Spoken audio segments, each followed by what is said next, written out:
Γεια σας, καλωσορίζω όλους μου φίλους.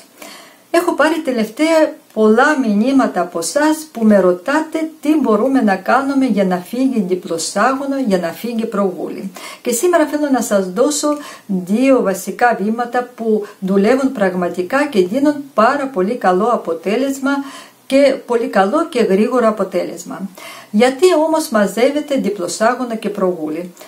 Ένας λόγος είναι, όπως καταλαβαίνετε και εσείς, είναι περί τα κιλά. Παχαίνουμε, αυτός λίπος κάπου πρέπει να πάει και μαζεύεται και σε αυτή την περιοχή και έτσι αποκτάμε προβούλη. Μόλις χάσουμε τα κιλά, φεύγει λίπος, φεύγει προβούλη. Όμως, αν έχουμε πατήσει τα 40, είμαστε 45-50, υπάρχει μεγάλος φόβος αυτό το δέρμα να μην μαζευτεί, γιατί δεν έχει πια τόσο καλή ελαστικότητα. Δεύτερος λόγος είναι χρόνος.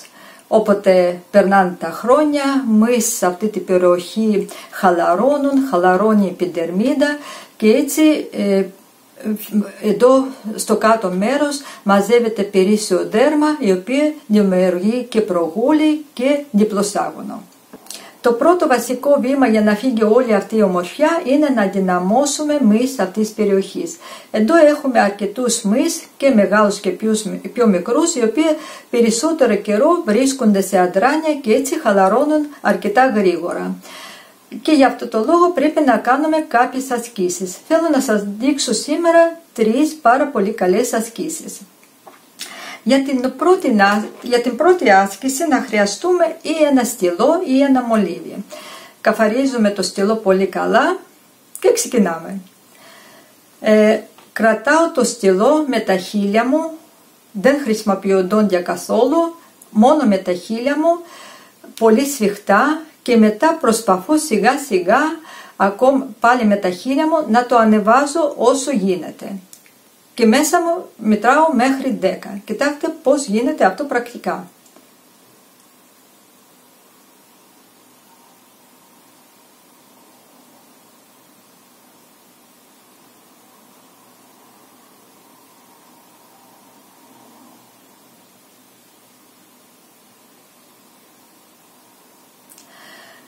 Σας πληροφορώ ότι δεν είναι καθόλου εύκολα.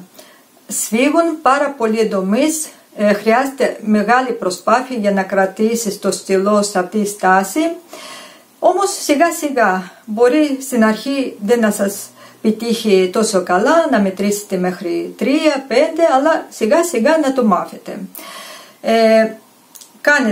Μετράτε μέχρι 10, χαλαρώνετε και ξανακάνετε άλλες 10 φορές. Δηλαδή συνολικά πρέπει να το κάνετε 10 φορές. Δεύτερη άσκηση. Για τη δεύτερη άσκηση τι κάνουμε? Λυγίζουμε τα δάχτυλα ενός χεριού και πατάμε εδώ στο σαγόνι αρκετά δυνατά. Και τώρα να προσπαθήσω να βγάλω το σαγόνι μου μπροστά και πίσω. Μπροστά και πίσω, και ταυτόχρονα πιέζω το σαγόνι με το χέρι. Να το κάνω 10 φορές, μετά να χαλαρώσω, λίγο να ηρεμήσουν οι μυς εδώ, να ξεκουραστούν, και συνολικά αυτή η άσκηση κάνουμε 5 φορές. Κοιτάξτε πώς γίνεται. Δηλαδή πατάω,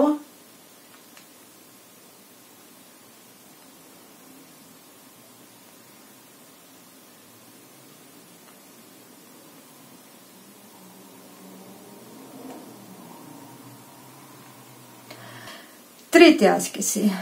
Κοιτάμε πάνω, έτσι, κοιτάμε το ταβάνι και με το κάτω χείλος προσπαθώ να σκεπάσω πάνω χείλη. Έτσι.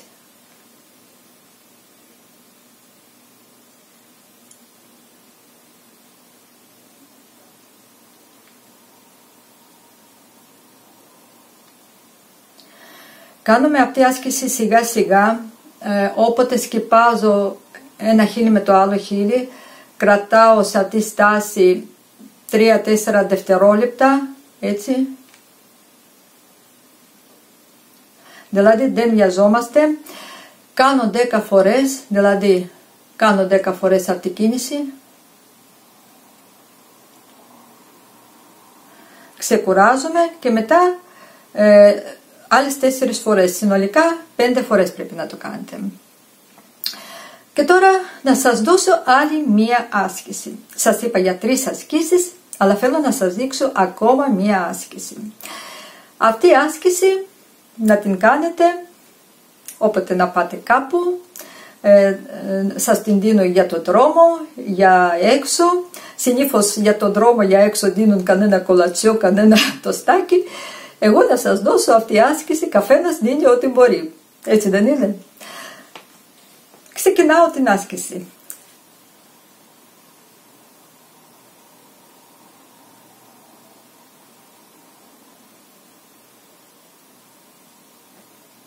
Είδατε κάτι?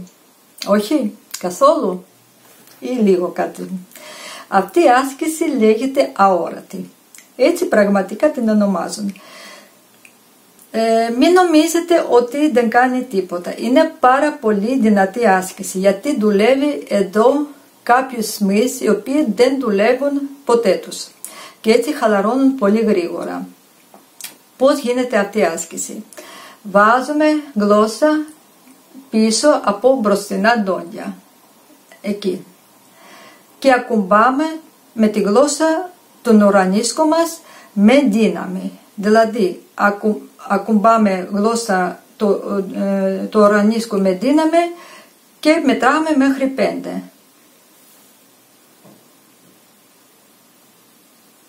Χαλαρώνω. Χαλαρώνω. Κάντε μαζί μου τώρα να δείτε πόσο σφίγγουν αυτά εδώ μυς κάτω από το σταγόνι σας.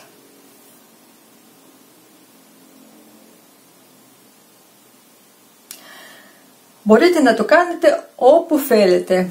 Εκεί που περιμένετε στη σειρά, εκεί που πάτε κάπου, ακόμα και να σας μιλάνε, εσείς μπορείτε να λέτε ναι και εκείνη τη στιγμή να κάνετε την ασκησούλα σας. Αν βέβαια δεν σας ενδιαφέρει η συζήτηση. Αυτές είναι ασκήσεις που πρέπει να κάνετε καθημερινά. Αν την κάνετε καθημερινά, πάρα πολύ γρήγορα εδώ αυτή η περιοχή να συσφίξει, να ανασηκωθεί γενικά όλο το οβάλ, γιατί αυτοί οι ασκήσεις όχι μόνο δουλεύουν εδώ μυς, αλλά και είναι και το λίπος και έτσι δεν να έχετε τόσο μεγάλο πρόβλημα. Αν έχετε μεγάλο πρόβλημα. Αν έχετε όμως μικρό πρόβλημα, να φύγει και εντελώς προγούλη και διπλοσάγωνο. Δεύτερο βήμα, σας είπα για 2 βήματα. Δεύτερο πολύ δυνατό βήμα είναι να κάνουμε κάποιο μασάζ με πιτσέτα. Και σήμερα θέλω να σας δείξω πώς γίνεται αυτό το μασάζ. Σε ένα λικανάκι βάζουμε αλάτι. Αν έχετε αλάτι από Ιμαλάια ή έχετε αλάτι που μαζεύουν άνθρωποι μόνο τους κάπου στις παραλίες της Ελλάδας, καλύτερα να βάλετε εκείνο το αλάτι. Αν δεν έχετε, βάλτε ένα απλό αλάτι. Εγώ να βάλω αλάτι, αυτό το ροζ αλάτι, όπως λένε, αλάτι από Ιμαλάια. Σε 2 λίτρα νερό βάζουμε 1 κουταλιά γεμάτη σούπας. Και τώρα να το ανακατέψω. Είναι αρκετά χοντρό αλάτι και θέλει καλό ανακάτεμα.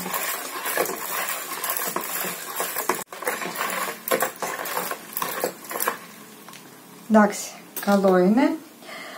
Και τώρα πρέπει να βάλουμε σε αυτή την περιοχή ή λαντάκι ή κάποια παχύρευτη κρέμα. Εγώ να βάλω ένα λαντάκι που μου αρέσει πάρα πολύ. Είναι λινέλαιο. Έριξε πολύ. Δεν πειράζει. Ευτυχώς που έχω εδώ πιτσιτούλα. Και βάζω μπόλικα σε αυτή η περιοχή. Και να χρειαστούμε και μια πιτσέτα. Εγώ βουλεύομαι με την πιτσέτα της κουζίνας. Δεν είναι τόσο μεγάλη και είναι και μακρόστιμη. Το αλάτι μου έχει λιώσει. Θα το ανακατέψω ακόμα λίγο. σκαλάρι. Τώρα να βουτήξω εδώ την πιτσέτα μου. Το νερό πρέπει να είναι, τις ρίζες δεν πρέπει να είναι ζεστό. Δηλαδή στη θερμοκρασία δωματίου να είναι. Το στίβω καλά. Το ανοίγω. Κάνω λίγο έτσι. Αυτό το πράγμα χρειαζόμαστε. Κάπως έτσι. Και αρχίζω και χτυπάω. Χτυπάω ακριβώς σε αυτή την περιοχή. Κοιτάξτε πώς γίνεται.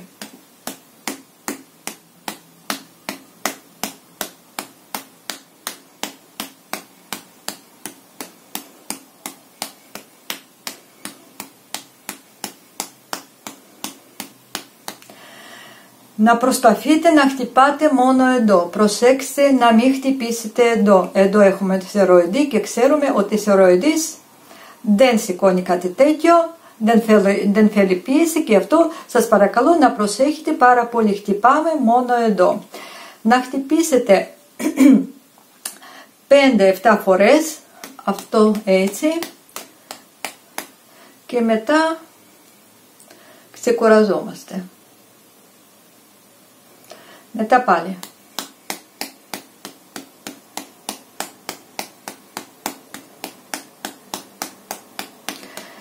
Είναι αρκετό το χτύπημα, αλλά δεν πρέπει και να πονάτε έτσι πολύ. Νιώθετε μόνοι σας μέχρι που σας πάει. Και μετά έτσι κρατάμε λίγο, ξεκουραζόμαστε.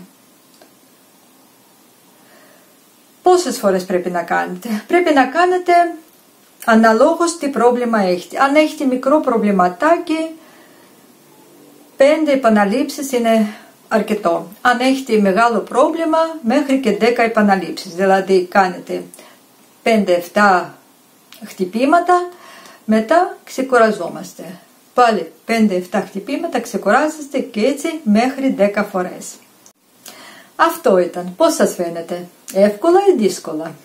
Δύσκολα είναι να πάρετε απόφαση. Μόλις πάρετε την απόφαση, όλα είναι εύκολα.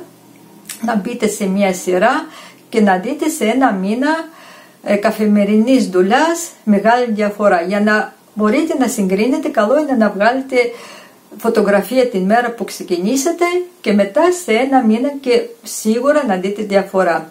Και να συνεχίζετε διαφορά να μεγαλώνει και να είναι ακόμα περισσότερο ευχάριστη. Θέλω να σας θυμίσω κάποια λόγια μιας αγαπημένης μου σειράς, Κωνσταντίνο και Ελένη. Θυμάστε τι έλεγε ο Κωνσταντίνος? Δουλειά, δουλειά. Θυμάστε αυτό? Αυτό θέλω να σας πω και εγώ. Δουλειά. Γεια σας. Φιλάκια.